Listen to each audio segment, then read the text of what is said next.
What if I told you that the most intense, earth-shattering physical peak you have ever experienced in your life, the kind of moment that makes time stop entirely, is, well, actually just a low-level biological trick? Yeah, like a cheap, fleeting sneak preview of what your mind is actually capable of.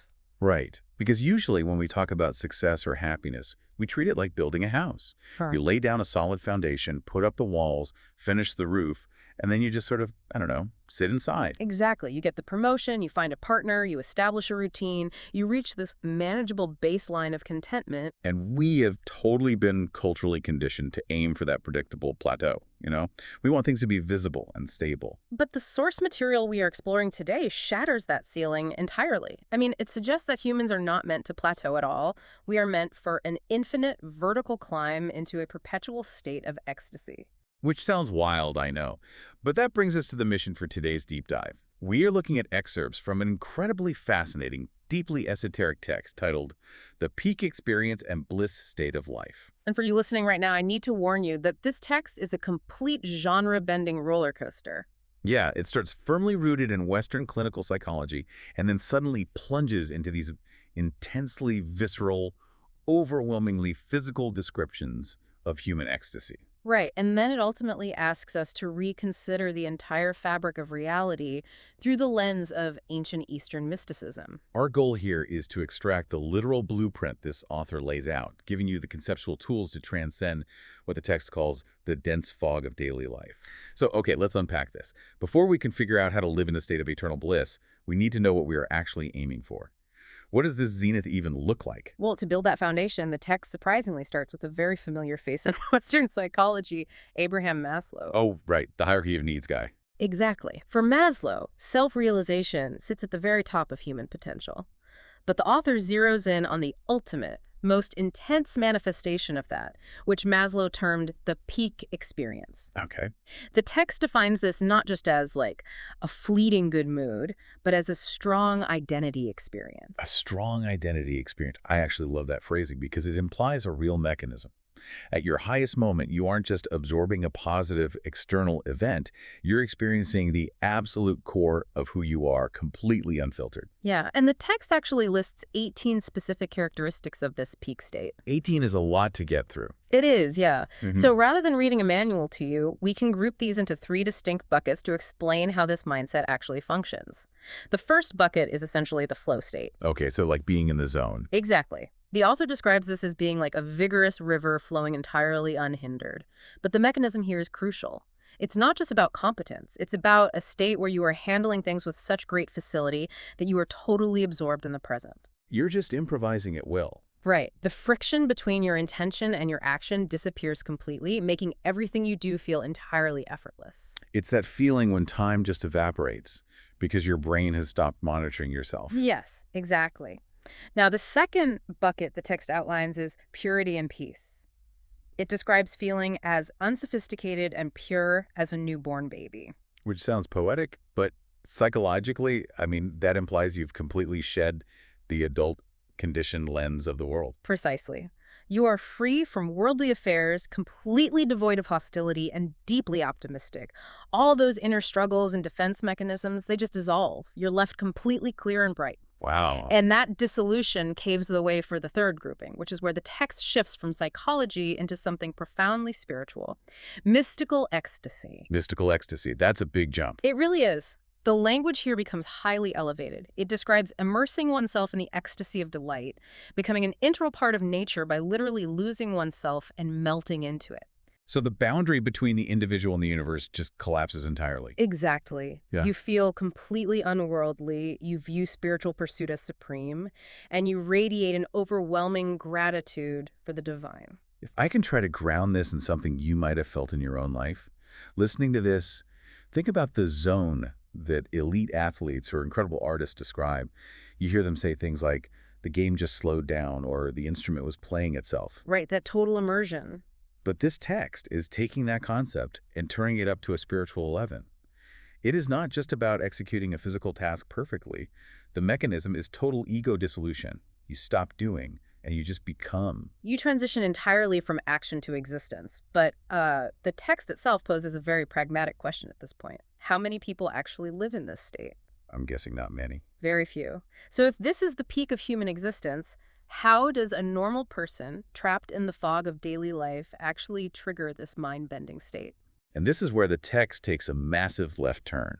We go from these beautiful abstract concepts of dissolving into nature directly into hyper-real, incredibly intense physical sensations. Yeah, the author actually cites Maslow's investigative reports, which span 5 continents, by the way. Right, to reveal that mankind generally relies on two primary methods to acquire these peak experiences.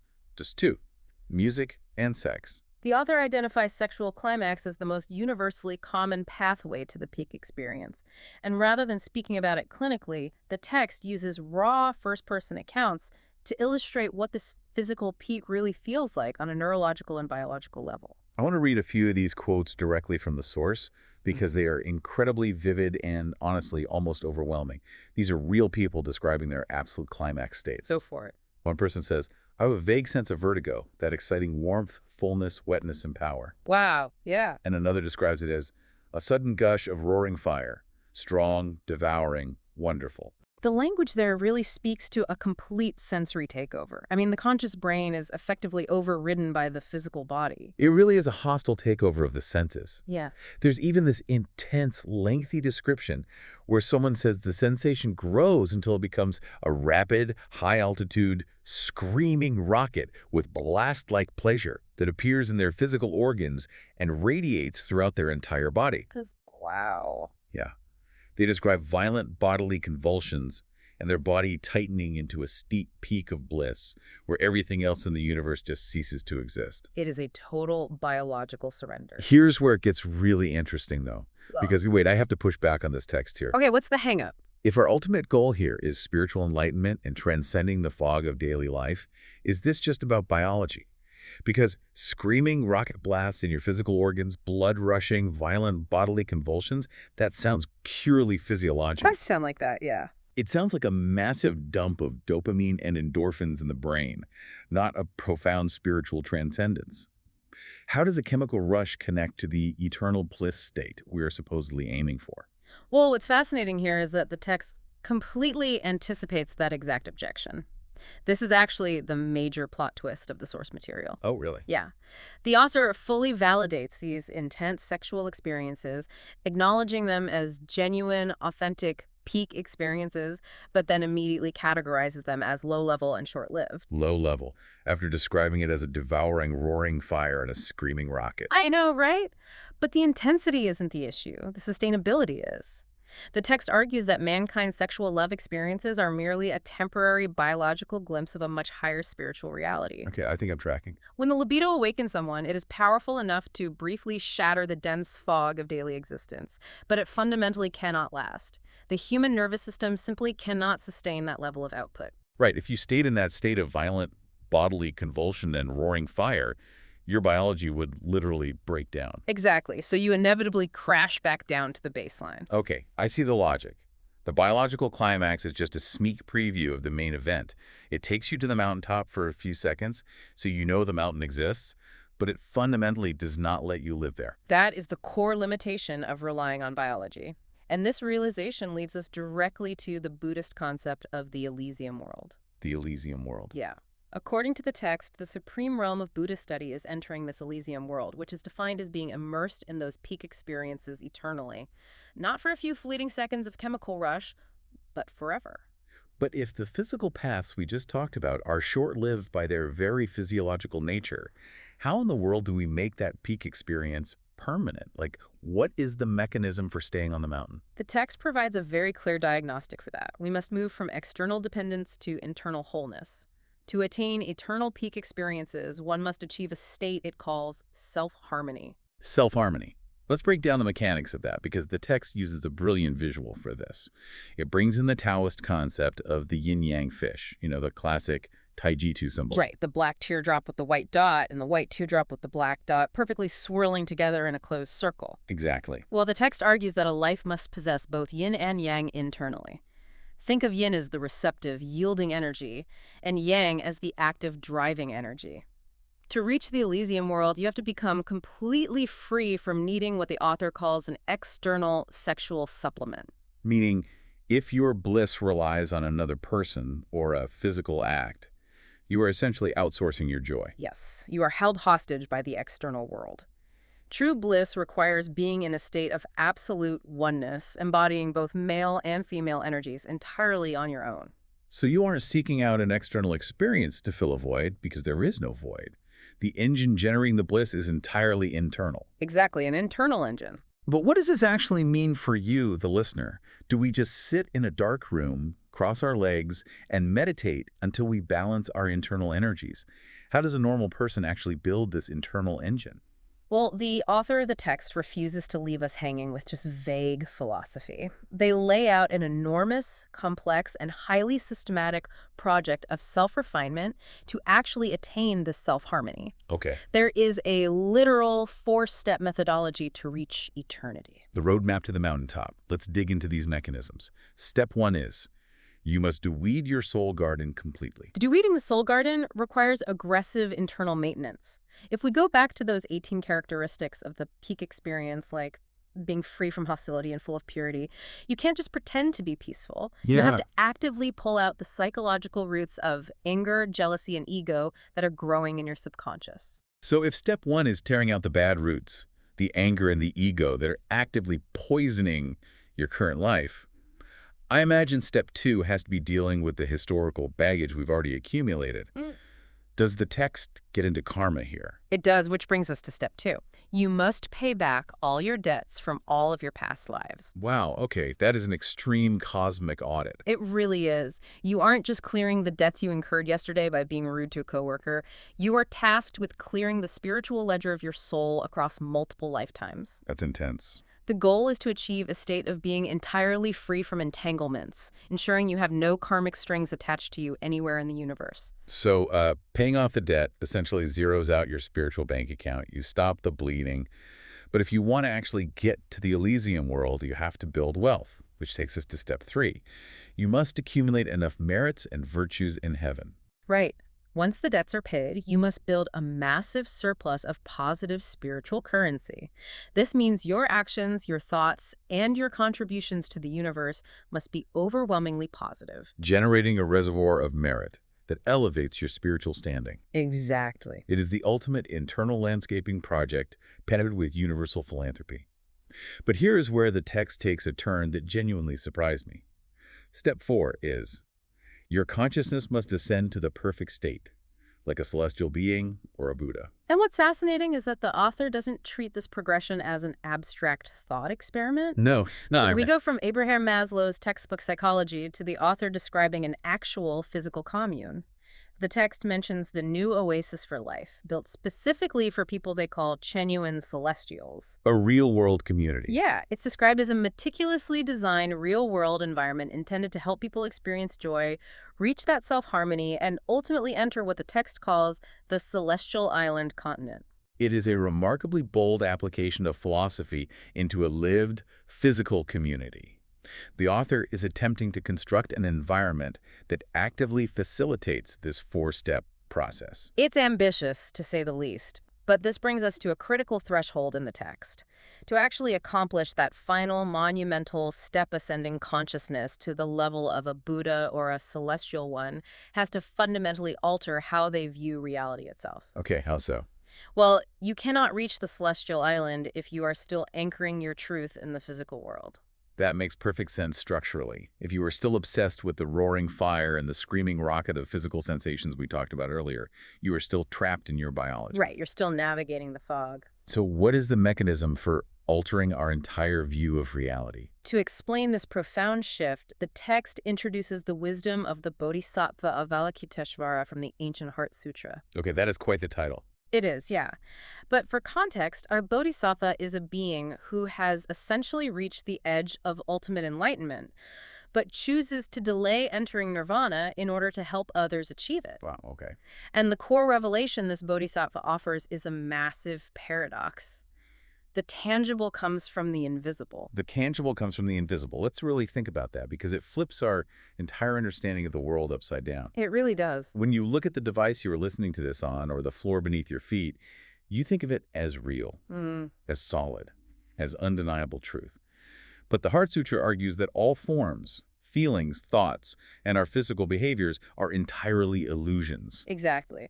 The Bodhisattva realized that there are no essential differences between the invisible nature of the universe and the tangible objects we interact with. Therefore, the true nature of life is invisible. So everything we feel. Our physical perceptions, seeing, hearing, smelling, tasting, touching, they don't just inform us, they actively mislead us. They lie to us. Thinking that the physical world is ultimate reality is basically like being stuck in a high-tech virtual reality headset. That's a great way to put it. Our physical senses are the goggles. We are feeling the haptic feedback. We are seeing the terrifying monsters in the game. Our heart rate is spiking, and we believe the danger is real. Yes, exactly. But the Heart Sutra is essentially the system administrator tapping us on the shoulder and telling us to just take the headset off. Because of this headset, we believe in false binaries.